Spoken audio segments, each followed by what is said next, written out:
માનનીય નાયબ મુખ્યમંત્રી શ્રી હર્ષભાઈ સંઘવીને સ્વાગત પ્રવચન માટે પધારશો.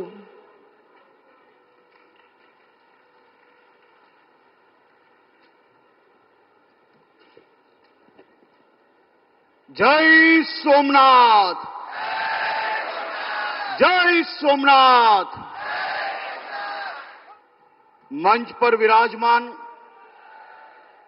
भारतीय संस्कृति के नवयुग के प्रणेता, राष्ट्र के विकास और विरासत के प्रहरी, यशस्वी युग पुरुष, आधुनिक भारत के शिल्पी और मां भारती के अनन्य सेवक, माननीय प्रधानमंत्री आदरणीय श्री नरेंद्र भाई मोदी जी, गुजरात के जनप्रिय मुख्यमंत्री श्री भूपेंद्र भाई पटेल जी, मंच पर विराजमान मेरे साथी मंत्री, सांसद श्री, यहां पधारे हुए सभी साधु संतगण एवं सभी शिव भक्तों का मैं सोमनाथ में स्वागत करता हूं। आदरणीय प्रधानमंत्री जी, इस धरा पर आपका स्वागत करते हुए हमारा रोम रोम गर्वित है। आप केवल भारत के प्रधानमंत्री के रूप में ही नहीं, बल्कि सोमनाथ ट्रस्ट के अध्यक्ष और इस मिट्टी के लाल के रूप में जब आप यहां पधारे हो, तब हम सब आपके स्वागत के लिए आतुर हैं। प्रधानमंत्री जी, आपकी अगुवाई में आज जो शौर्य यात्रा हुई, यह यात्रा सालों तक याद रखी जाएगी। कल आपने 72 घंटे ओमकार जाप में भी आपने जाप किया। आज शौर्य यात्रा में जब आप नगर में निकले, तभी लाखों शिव भक्त के ओम नमः शिवाय के नारे देश के हर कोने तक पहुंचे। हम सभी शिव भक्त आपके आभारी हैं। आज प्रभास पाटन की इस पुण्य भूमि पर रत्नाकर समुद्र की लहरों का यह शोर केवल पानी की आवाज नहीं है, यह इतिहास के सुनहरे पन्नों पे गर्जना है। सोमनाथ यह कोई साधारण मंदिर नहीं है। सोमनाथ वह चुनौती है जो भारत की आत्मा ने आक्रमणकारियों को दी है। 11वीं शताब्दी में मोहम्मद गजनवी ने लूट के इरादे से आए थे। उसे लगा था अगर आस्था टूटेगी तो भारत टूट जाएगा, लेकिन आज यह दृश्य गवाह है कि गजनवी बिखर गया, सोमनाथ आज भी अजय है, अटूट है। इस मंदिर की रक्षा के लिए हमारे वीर पुरुषों ने जो बलिदान दिए हैं, वे विश्व इतिहास में अद्वितीय है। हमीर जी गोहिल के कंधे से कंधा मिलाकर वेगड़ा भील और उनके साथियों ने जो पराक्रम दिखाया, वो भारतीय एकता का सर्वश्रेष्ठ उदाहरण है। इन शूरवीरों के लिए आज सीना ठोक कर कहना पड़ता है कि केसरिया बाना पहनकर रण मैदान में भरे सोमनाथ महादेव के चरणों में जीवन उन्होंने धरे। हमीर जी की हुंकार और वेगड़ा भील की ललकार सोमनाथ में गूंज रही, आज भी उनकी पुकार। और फिर आया वो दौर जब आजादी के बाद भी भारत को कहा गया, इतिहास मत छुओ, आस्था पर बात मत करो, संस्कृति को दबाकर रखो। सोमनाथ के पुनर्निर्माण पर भी कुछ लोगों को डर था, दुनिया क्या कहेगी। सरदार पटेल ने साफ कहा, भारत अब दुनिया से डरकर अपने स्वाभिमान का सौदा नहीं करेगा। और आज हमारे यशस्वी प्रधानमंत्री जी के नेतृत्व में वही संकल्प पूरे भारत की नीति बन चुका है। आज भारत कहता है कि हम अपने इतिहास को छुपाएंगे नहीं, हम आक्रमणकारियों का महिमा मंडन नहीं करेंगे और हम अपनी संस्कृति पर किसी को शर्मिंदा नहीं करने देंगे। जो लोग आज भी गजनवी जैसे आक्रमणकारियों को महान बताने की कोशिश करते हैं, उन्हें सोमनाथ की घंटियां हर दिन जवाब देती है। प्रधानमंत्री जी, 500 वर्ष की प्रतीक्षा का अंत करके आपने भगवान राम का भव्य मंदिर बनवाया। बाबा विश्वनाथ की नगरी को आपने वह दिव्य स्वरूप दिया जिसने भारतीय आस्था को नई भव्यता प्रदान की। उज्जैन के महाकाल लोक का निर्माण की अनंतता का साक्षात्कार है। हिमालय की चोटियों से लेकर समुद्र के किनारों तक आपने तीर्थों का जो कायाकल्प किया है, यह दृढ़ संकल्प का परिणाम है। फिर एक बार मैं आप सबका स्वागत करता हूं और मेरे जैसे लाखों करोड़ों युवा प्रधानमंत्री जी के बहुत बहुत आभारी हैं। मेरी और मेरी बाद की पीढ़ियों के लिए प्रधानमंत्री जी ने विकास भी किया और विरासत भी दी।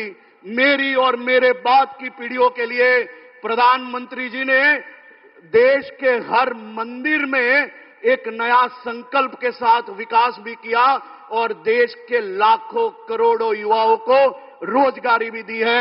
मैं सभी युवाओं की ओर से आपका बहुत बहुत आभारी हूं। जय सोमनाथ।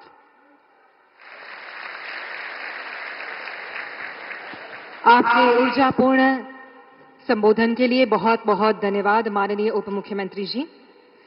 ગુજરાત એટલે શ્રદ્ધા, સંસ્કૃતિ, પ્રગતિ અને સમૃદ્ધિની ભૂમિ।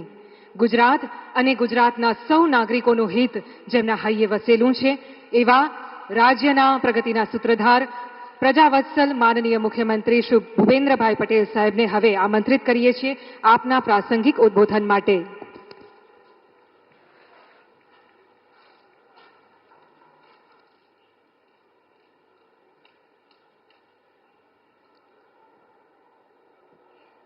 સોમનાથ સ્વાભિમાન પર્વ કાર્યક્રમમાં આપણી સૌની સાથે મંચ ઉપર ઉપસ્થિત વિશ્વના સર્વાધિક લોકપ્રિય નેતા અને ભારતના યશસ્વી વડાપ્રધાન આદરણીય શ્રી નરેન્દ્રભાઈ મોદી સાહેબ, મારા સાથી નાયબ મુખ્યમંત્રી શ્રી હર્ષભાઈ સંઘવી, મારા સાથી મંત્રી શ્રી જીતુભાઈ વાઘાણી, અર્જુનભાઈ મોઢવાડિયા, પ્રદ્યુમનભાઈ વાજા, કૌશિકભાઈ વેકરિયા, સાંસદ શ્રી રાજેશભાઈ ચુડાસમા, આમંત્રિત સર્વે સંતગણ, પ્રેસ મીડિયાના મિત્રો સૌને મારા નમસ્કાર।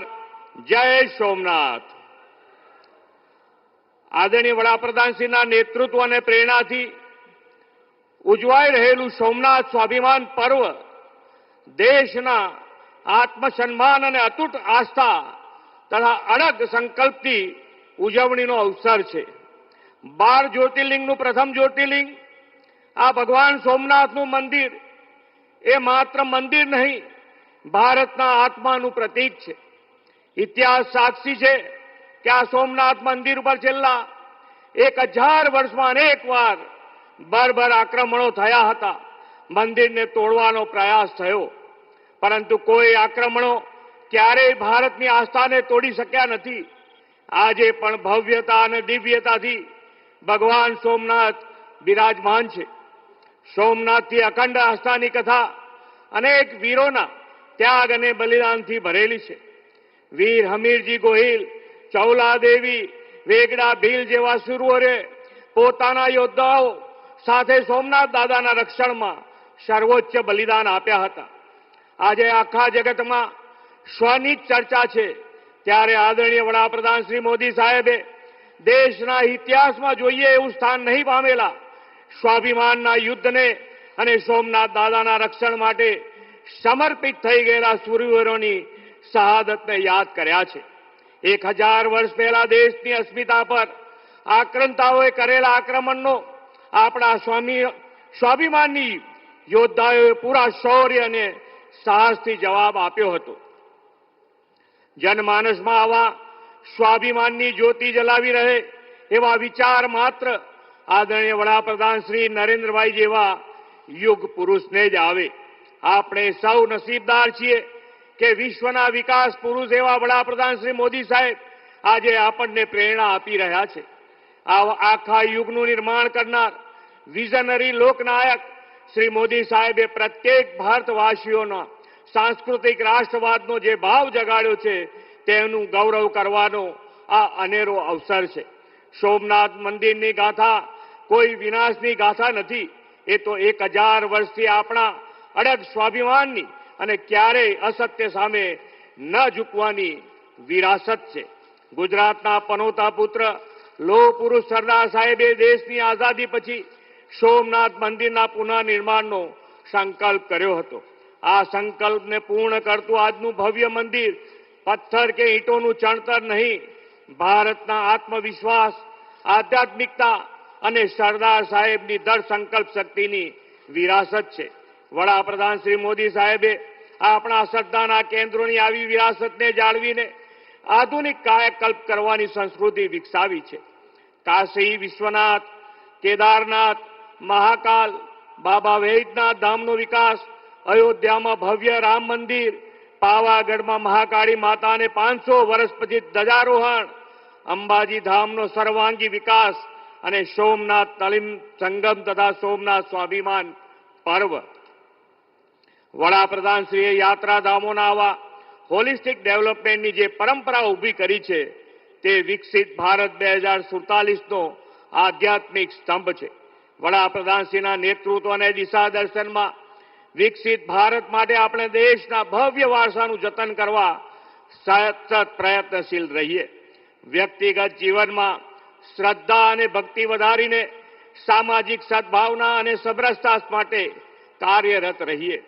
વિકસિત ભારત, આત્મનિર્ભર ભારતનું નિર્માણ આપણો મૂળ જીવન મંત્ર બનાવીએ. આપણે સૌ સોમનાથ દાદાના ચરણોમાં પ્રાર્થના કરીએ કે લોક લાડીલા વડાપ્રધાન શ્રી મોદી સાહેબને દીર્ઘાયુ અને અખંડ શક્તિ આપે. ભગવાન સોમનાથના કૃપા આશીષથી તેમના નેતૃત્વમાં ભારત વિશ્વગુરુ સ્થાને બિરાજે.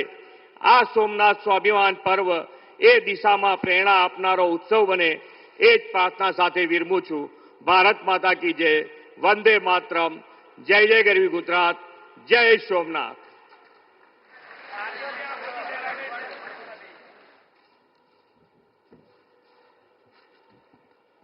આપના અર્થપૂર્ણ ઉદ્બોધન માટે ખૂબ ખૂબ આભાર माननीय मुख्यमंत्री श्री. चंद्रदेव द्वारा स्थापित सोमनाथ महादेव मंदिर का महत्व भारत के पौराणिक, ऐतिहासिक, सांस्कृतिक दृष्टिकोण से भी अनन्य है. ये करोड़ों श्रद्धालुओं की आस्था का वो केंद्र है जिसके आगे समय भी नतमस्तक होता है. आइए देखते हैं सोमनाथ मंदिर की स्थापना से लेकर अब तक की भव्यता की यात्रा एक फिल्म के स्वरूप में.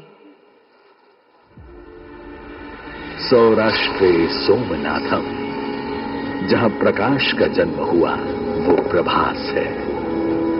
यहाँ की हवाओं में ऋषियों का तप है और लहरों में महादेव का जय घोष.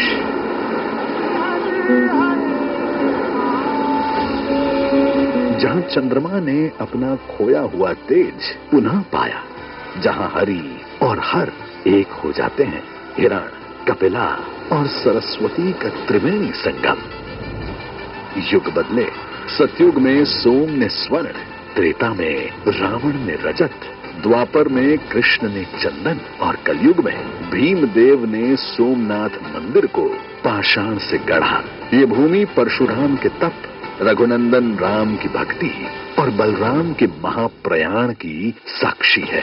यहीं पीपल की शीतल छाया में कृष्ण ने अपनी लीला संवरण कर स्वधाम प्रस्थान किया. ये मोक्ष का द्वार है. कहा गया है, सोमलिंगम नरो त्वष्टा सर्व पापहि प्रमुच्यते.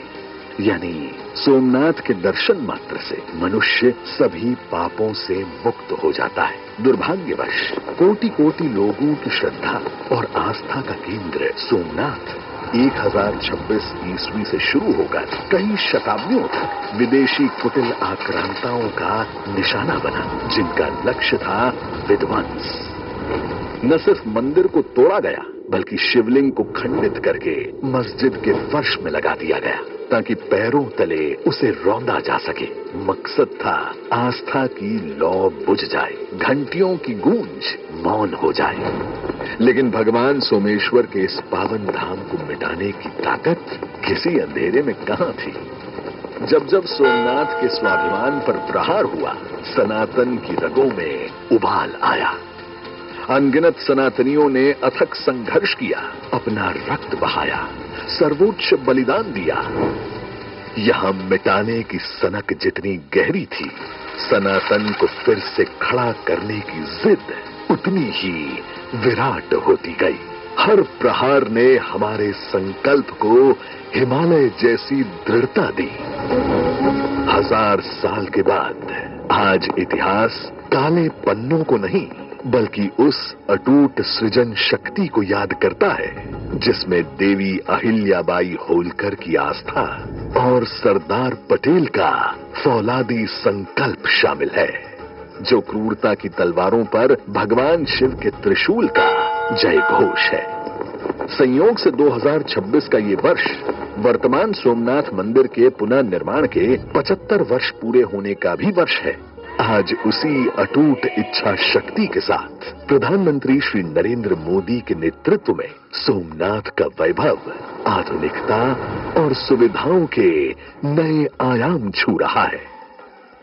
भगवान सोमनाथ की कृपा अवतीर्ण होती है, कृपा के भंडार खुल जाते हैं।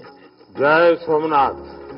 ये केवल विकास नहीं, हमारी विरासत का विस्तार है। अतीत के आक्रमणकारी आज समय की धूल है, जबकि सोमनाथ आज भी अपनी आशा बिखेरता प्रकाशमान खड़ा है। हम देश के अतीत से जो सीखना चाहते हैं, सोमनाथ जैसे आस्था और संस्कृति के स्थल उसके अहम केंद्र हैं। स्वाभिमान पर्व के इस ऐतिहासिक पल में 72 घंटों का अखंड ओमकार उसी शाश्वत ऊर्जा का विजय नाद है। श्री सोमनाथ के शौर्य और श्रद्धा की ये गाथा तब तक गूंजेगी जब तक समुद्र में लहरें उठती रहेंगी, क्योंकि सोमनाथ भारत का विराट स्वाभिमान है। सोमनाथ अडिग है, सनातन चिरंजीवी है। जय श्री सोमनाथ।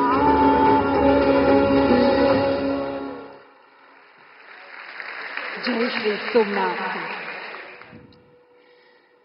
आस्था की नींव पर प्रगति की नई इमारत है। आस्था की नींव पर प्रगति की नई इमारत है। मोदी जी के नेतृत्व में सजती भारत की विरासत है। शौर्य की ज्वाला और आध्यात्मिक ऊर्जा का संगम है। सुरक्षित सीमा, आधुनिक संसाधन, प्रबल सनातन, हर्षित हर मन है। जिनके हृदय, मन, कर्म में सदाए राष्ट्र चेतना प्रज्वलित है, ऐसे भारत के सनातनी सपूत, समग्र भारतवासियों के हृदय सम्राट और विश्व के सर्वाधिक लोकप्रिय नेता माननीय प्रधानमंत्री श्री नरेंद्र मोदी जी को वंदन सह आइए जोरदार तालियों के साथ आमंत्रित करते हैं अपने बहुमूल्य मार्गदर्शन के लिए। जय सोमनाथ।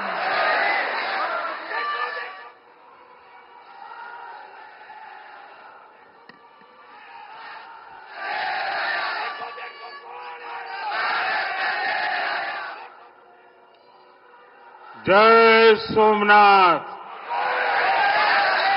जय सोमनाथ। जय सोमनाथ।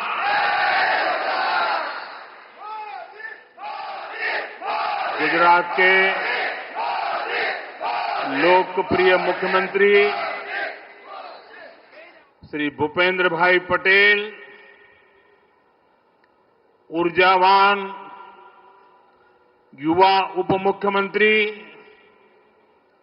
हर्ष संघवी जी,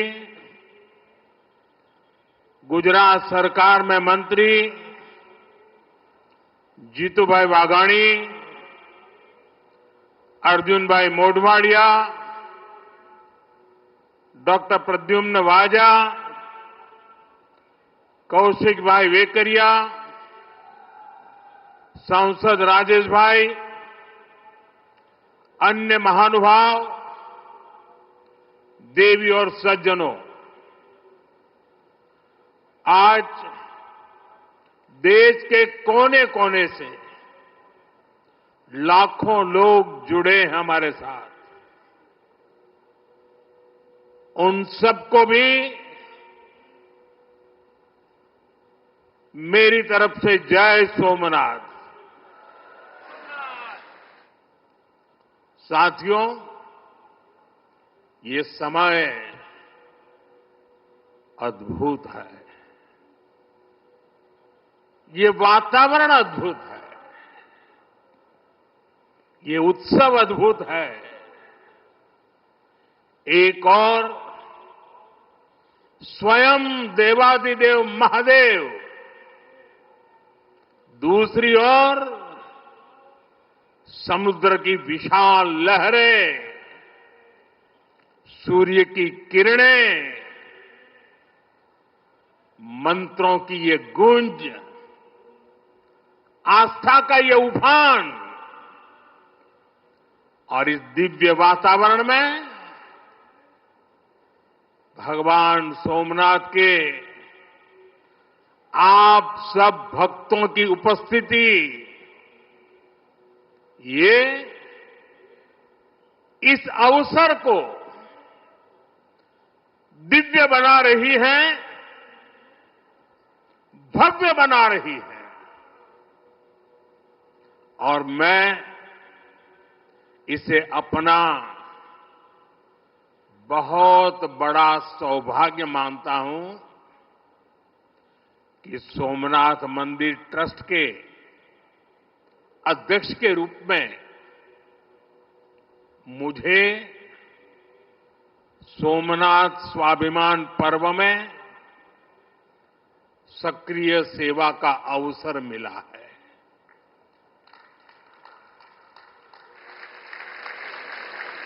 ये पीछे से कुछ और आवाज चल रही है भाई, इसे बंद किया जाए।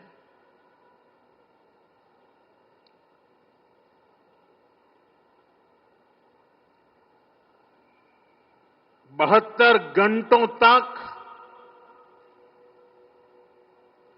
अनवरत ओमकार का नाद, 72 घंटों का अनवरत मंत्रोच्चार। और मैंने देखा कल शाम को 1000 ड्रोन्स द्वारा वैदिक गुरुकुलों के 1000 विद्यार्थियों की उपस्थिति, सोमनाथ के 1000 वर्षों की गाथा का प्रदर्शन, और आज 108 अश्वों के साथ मंदिर तक शौर्य यात्रा, मंत्रों और भजनों की अद्भुत प्रस्तुति, सब कुछ मंत्र मुग्ध कर देने वाला है। इस अनुभूति को शब्द अभिव्यक्त नहीं कर सकते, इसे केवल समय ही संकलित कर सकता है। इस आयोजन में गर्व है, गरिमा है, गौरव है, और इसमें गरिमा का ज्ञान भी है। इसमें है वैभव की विरासत,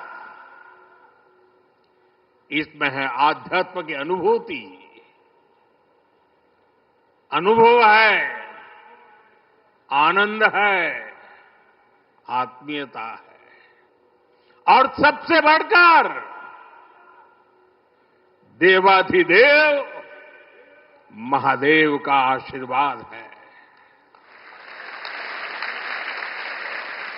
आइए मेरे साथ बोलिए, नमः पार्वती पतये हर हर महादेव।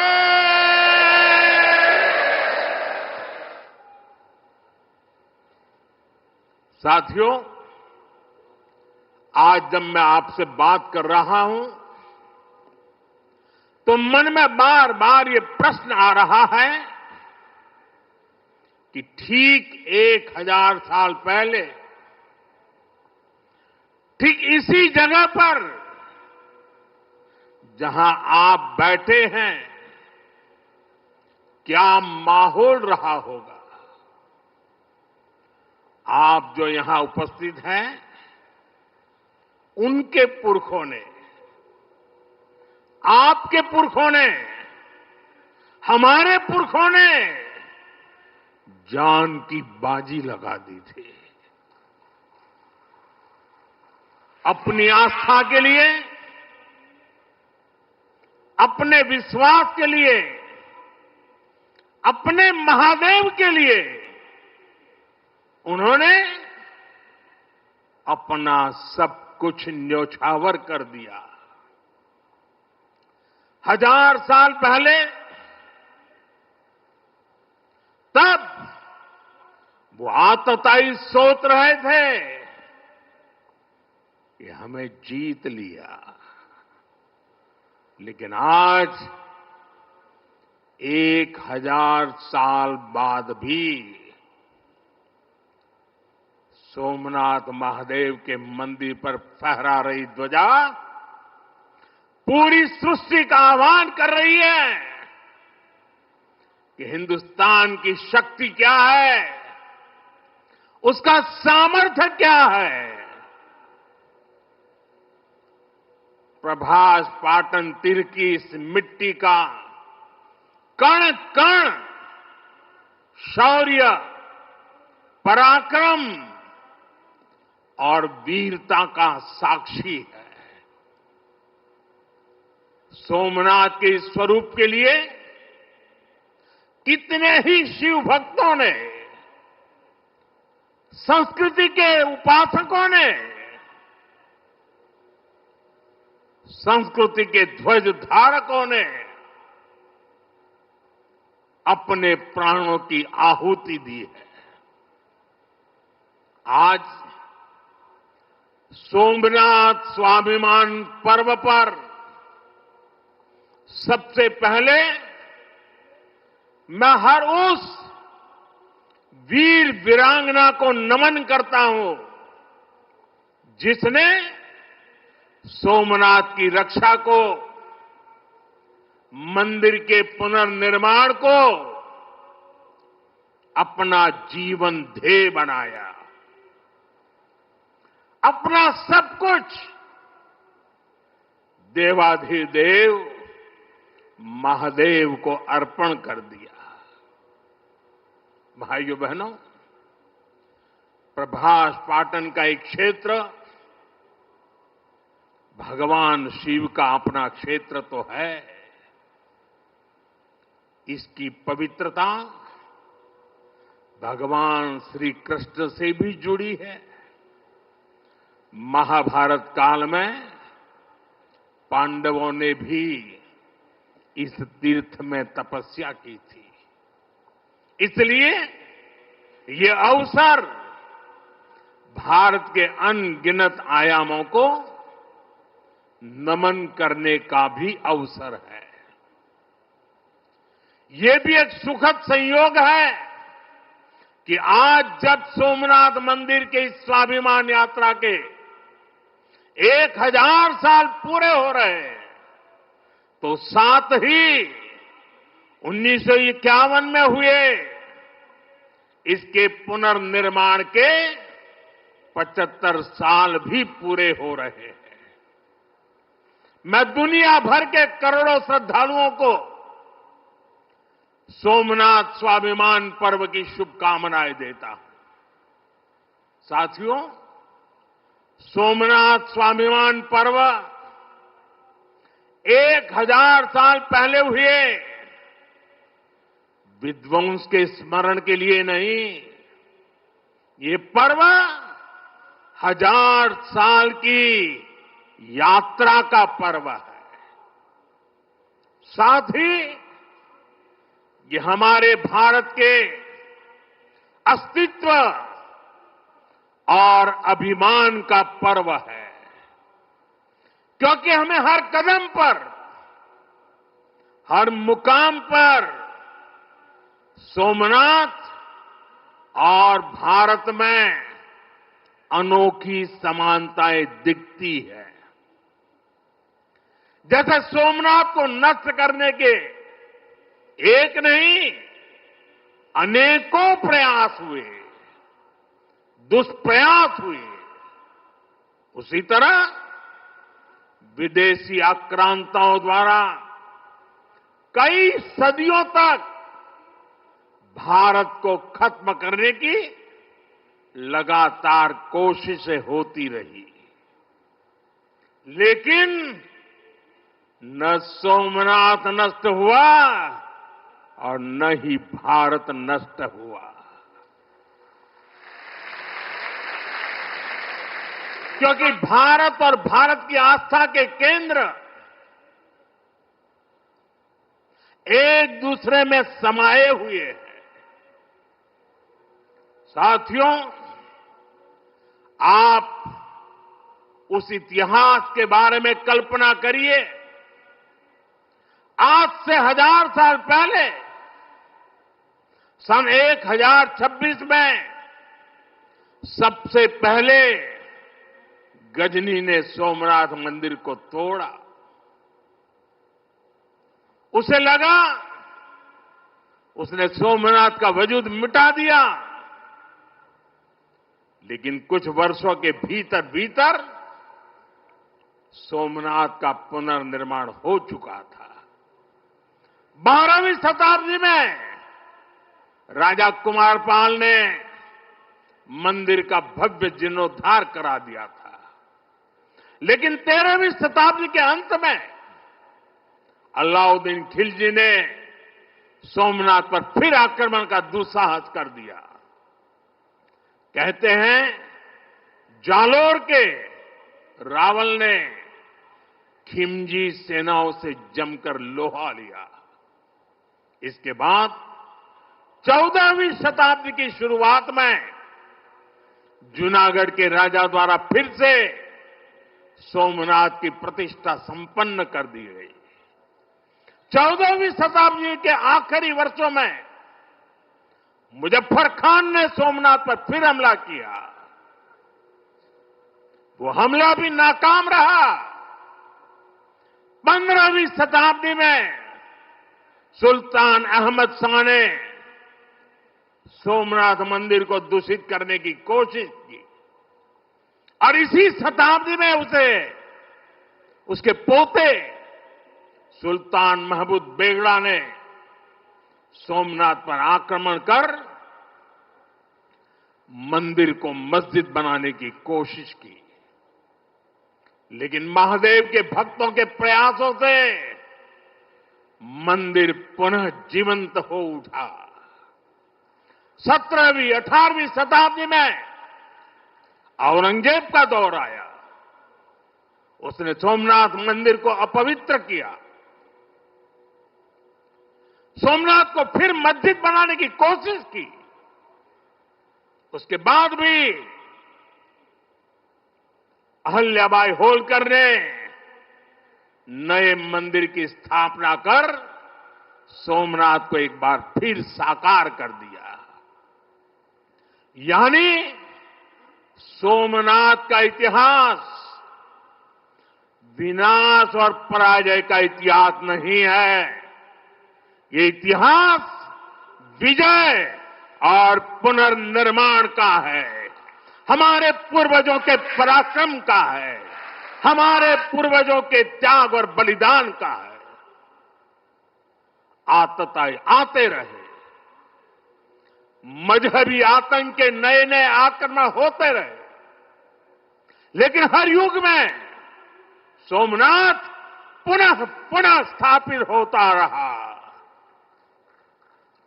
इतनी सदियों तक का संघर्ष, इतना लंबा प्रतिकार, इतना महान धैर्य सृजन और पुनर्निर्माण का ऐसा जीवन, ये सामर्थ्य अपनी संस्कृति में ऐसा विश्वास और ऐसी आस्था दुनिया के इतिहास में ऐसा उदाहरण मिलना मुश्किल है।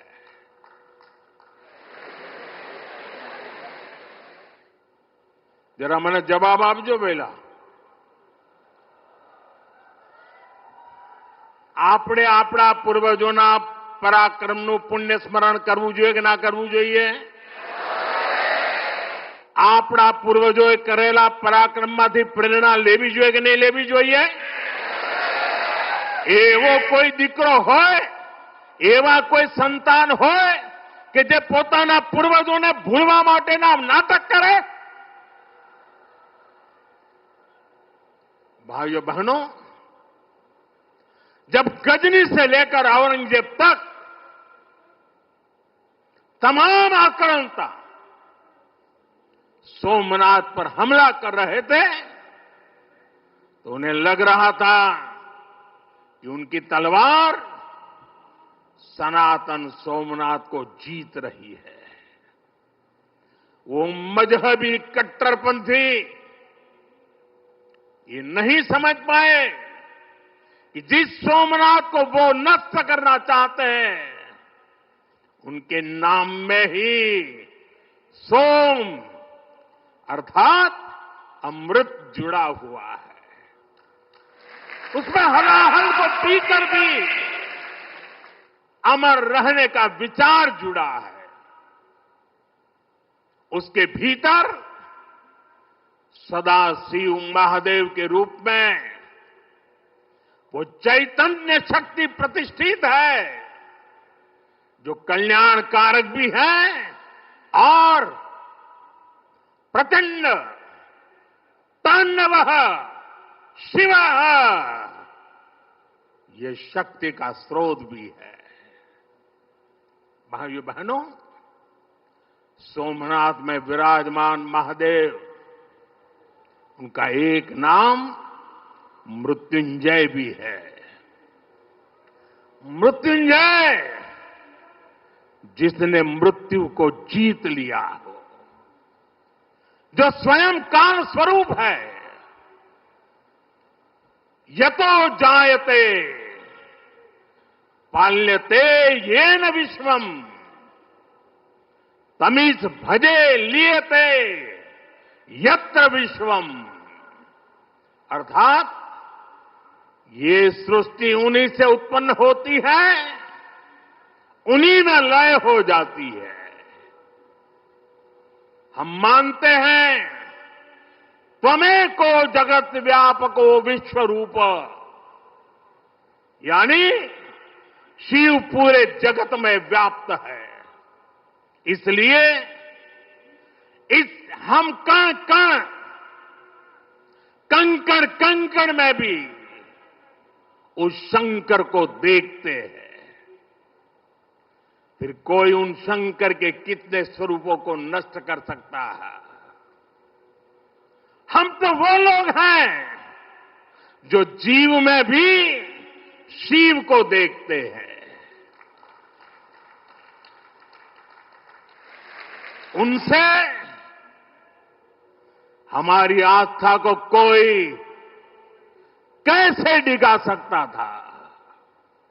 और साथियों, ये समय चक्र है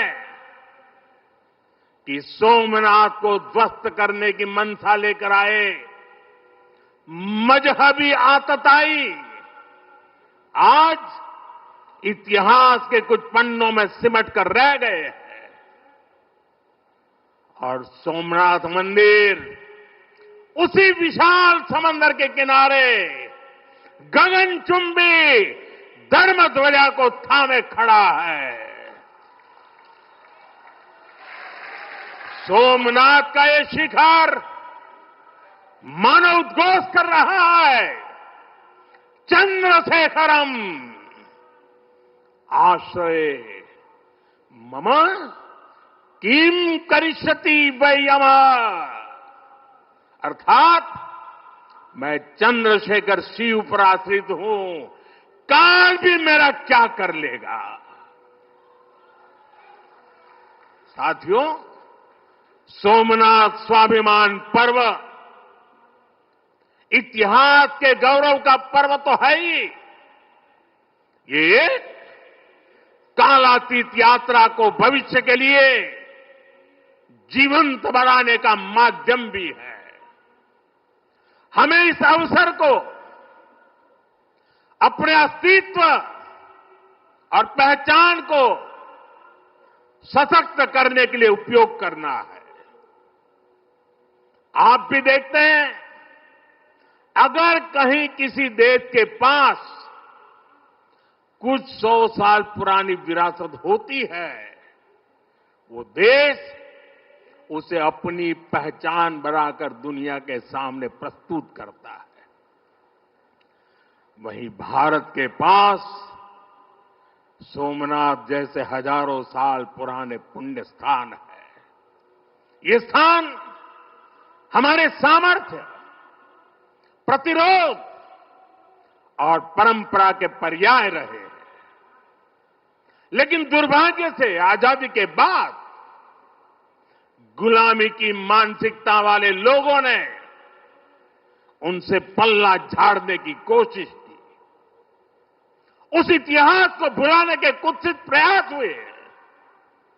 हम जानते हैं, सोमनाथ की रक्षा के लिए देश ने कैसे कैसे बलिदान दिए थे। रावल कन्नड़े जैसे शासकों के प्रयास, वीर हमीर जी गोहिल का पराक्रम, बेगड़ा भील का शौर्य, ऐसे कितने ही नायकों का इतिहास सोमनाथ मंदिर से जुड़ा है। लेकिन दुर्भाग्य से इन्हें कभी उतना महत्व नहीं दिया गया। बल्कि आक्रमण के इतिहास को भी कुछ इतिहासकारों और राजनेताओं द्वारा व्हाइट वॉश करने की कोशिश की गई। मजहबी उन्माद की मानसिकता को केवल साधारण लूट बताकर ढंकने के लिए किताबें लिखी गई। सोमनाथ मंदिर एक बार नहीं, बार बार तोड़ा गया। अगर सोमनाथ पर आक्रमण केवल आर्थिक लूट के लिए हुए होते तो 1000 साल पूर्व पहली बड़ी लूट के बाद रुक गए होते। लेकिन ऐसा नहीं हुआ। सोमनाथ के पवित्र विग्रह को तोड़ा गया। बार बार मंदिर का स्वरूप बदलने की कोशिश हुई और हमें पढ़ाया गया कि सोमनाथ को लूट के लिए तोड़ा गया था। नफरत, अत्याचार और आतंक का असली क्रूर इतिहास हमसे छिपाया गया। साथियों, हमने धर्म के प्रति ईमानदार कोई भी व्यक्ति ऐसी कट्टरपंथी सोच का समर्थन नहीं करेगा। लेकिन तुष्टीकरण के ठेकेदारों ने हमेशा इस कट्टरपंथी सोच के आगे घुटने टेके। जब भारत गुलामी की बेड़ियों से मुक्त हुआ, जब सरदार वल्लभ भाई पटेल ने सोमनाथ के पुनर्निर्माण की शपथ ली, तो उन्हें भी रोकने की कोशिश की गई। 1951 में तत्कालीन राष्ट्रपति डॉक्टर राजेंद्र प्रसाद के यहां आने पर भी आपत्ति जताई गई। उस समय सौराष्ट्र के सर्वाधिक मशहूर हमारे जाम साहब महाराजा दिग्विजय सिंह जी आगे आए थे। भूमि अधिग्रहण से लेकर सुरक्षा व्यवस्था तक उन्होंने राष्ट्रीय गौरव को सबसे ऊपर रखा था। उस दौर में सोमनाथ मंदिर के लिए जाम साहब ने 1 लाख रुपए का दान दिया। और उन्होंने ट्रस्ट के प्रथम अध्यक्ष के रूप में बड़ी जिम्मेदारी निभाई। भाइयों बहनों, दुर्भाग्य से आज भी हमारे देश में वो ताकतें मौजूद है, पूरी तरह सक्रिय हैं, जिन्होंने सोमनाथ पुनर्निर्माण का विरोध किया। आज तलवारों की जगह दूसरे कुत्सित तरीकों से भारत के खिलाफ षड्यंत्र हो रहे हैं और इसलिए हमें ज्यादा सावधान रहना है। हमें खुद को शक्तिशाली बनाना है, हमें एक रहना है, एकजुट रहना है, ऐसी हर ताकत को हराना है जो हमें बांटने की साजिशें रच रही है। साथियों, जब हम अपनी आस्था से जुड़े रहते हैं, अपनी जड़ों से जुड़े रहते हैं, पूरे स्वाभिमान के साथ अपनी विरासत का संरक्षण करते हैं, अपनी विरासत के प्रति सजग रहते हैं, तो हमारी सभ्यता की जड़ें भी मजबूत होती हैं।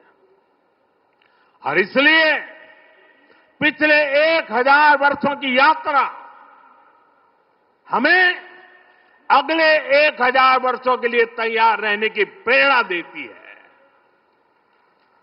साथियों, राम मंदिर प्राण प्रतिष्ठा के ऐतिहासिक अवसर पर मैंने भारत के लिए 1000 साल का विराट स्वप्न सामने रखा था। मैंने देव से देश के विजन के साथ आगे बढ़ने की बात कही थी। आज देश का सांस्कृतिक पुनर्जागरण करोड़ों देशवासियों में नया विश्वास बढ़ रहा है। आज हर देशवासी के मन में विकसित भारत को लेकर एक भरोसा है। आज 140 करोड़ भारतीय भविष्य के लक्ष्यों को लेकर संकल्पित है। भारत अपने गौरव को नई बुलंदी देगा। हम गरीबी के खिलाफ अपनी लड़ाई में जीतेंगे।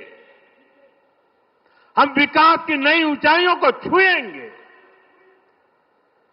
पहले दुनिया की तीसरी बड़ी अर्थव्यवस्था बनने का लक्ष्य, फिर उसके आगे का सफर, देश अब इसके लिए तैयार हो चुका है और सोमनाथ मंदिर की ऊर्जा हमारे इन संकल्पों को आशीर्वाद दे रही है।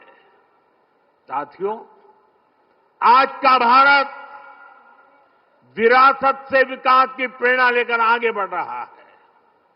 सोमनाथ में भी विकास भी विरासत भी, ये भावना निरंतर साकार हो रही है।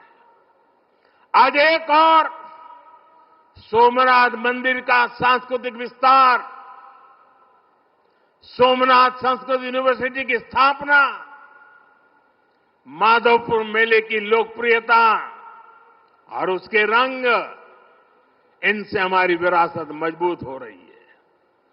गिर लायन के संरक्षण से इस क्षेत्र का प्राकृतिक आकर्षण बढ़ रहा है, तो वहीं प्रभास पाटन क्षेत्र के विकास के नए आयाम भी गढ़े जा रहे हैं।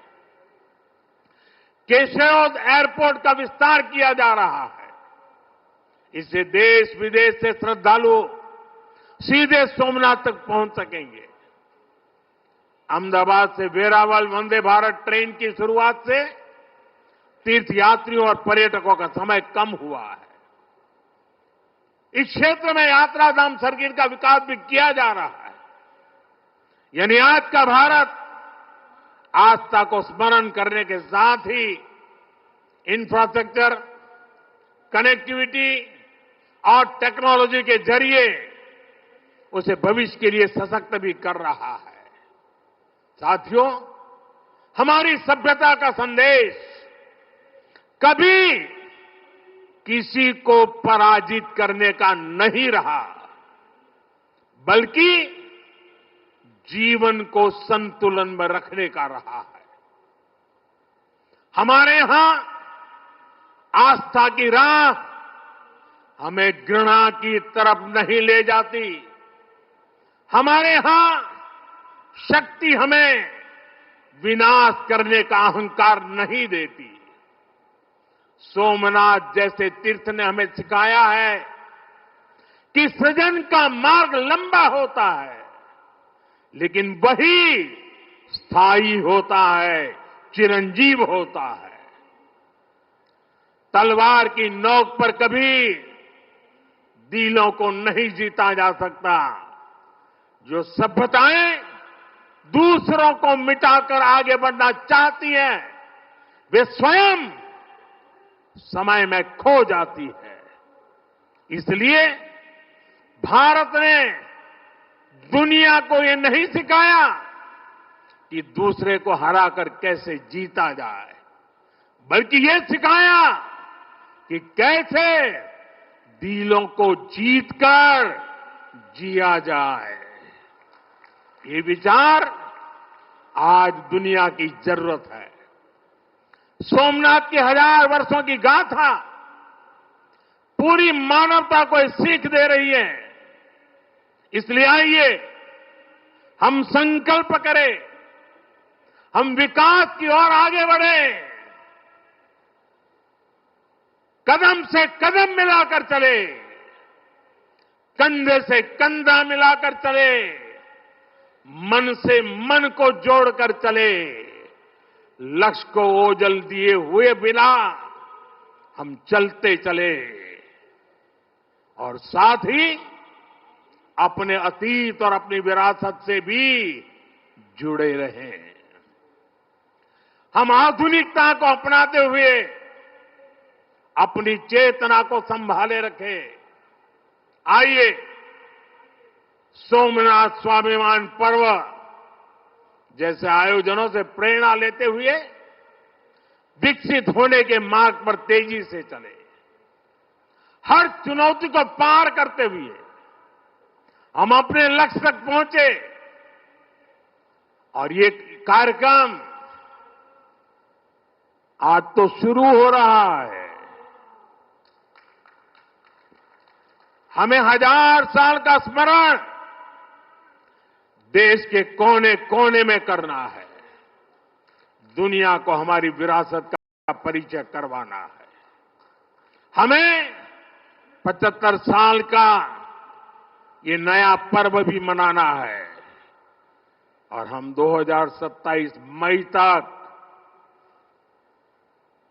इसको मनाते रहें, जन जन को जगाते रहें। जगा हुआ देश सपनों को साकार करने के लिए चलता रहे।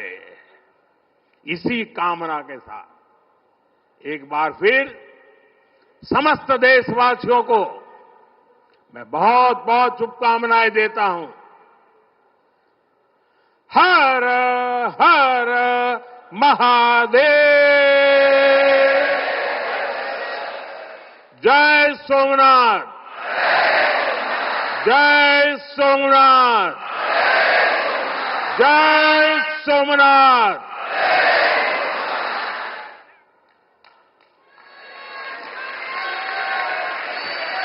बहुत बहुत धन्यवाद।